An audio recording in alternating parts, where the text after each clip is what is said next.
अस्सलाम वालेकुम। आज हमारे केमिस्ट्री के 3 क्वेश्चन जो हैं वो मैंने एक्सरेज से रिलेटेड लिए हैं।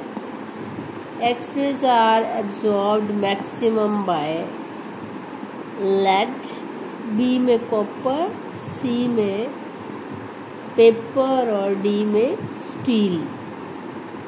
क्वेश्चन नंबर 2 है which of the following exercises has greater intensity. A में हमारे पास आ गया के अल्फा, बी में के बीटा, सी में के गैमा, डी में none of these. Question number 3 हमारे पास है the wavelength range of X rays is 1 millimetre to 700 nanometre.